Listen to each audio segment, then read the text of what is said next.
మనసా కవ్వించకే నన్నిలా. మానిత్వం వల్ల కలిగే అనర్థమేమిటి? మానిత్వం ఉంటే అనేక అనర్థాలు కలుగుతాయి. ఒకటి ప్రశంసలు. ఏదైనా మంచి పని చేయగానే జనం మనల్ని ప్రశంసల్లో ముంచుతారు. స్వామీజీ అంటారు, there are takers for everybody. ఎవరు ఏ పని చేసినా వాళ్ళని మెచ్చుకుని ఆకాశానికి ఎత్తేసే వాళ్ళు ఉంటారు. మనకి తెలియకుండానే ఈ ప్రశంసలు ఒక మత్తుమందుగా పనిచేస్తాయి. ఎప్పటికీ అలా ఎదుటి వాళ్ళు మెచ్చుకోవాలని ఎదురు చూస్తూనే ఉంటాం. 2 వ్యసనం.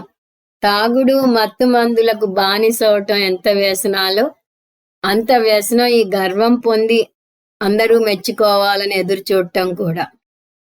3 మోహం. ఎప్పుడైతే ఈ ప్రశంసలతో మునిగిపోతామో ఈ గర్వం పొరలు కప్పేసి మోహంలో పడి విచక్షణా శక్తిని కోల్పోతాం. ఇతరుల గొప్పతనాన్ని గుర్తించే విచక్షణ పోతుంది. 4 బురద జల్లటం.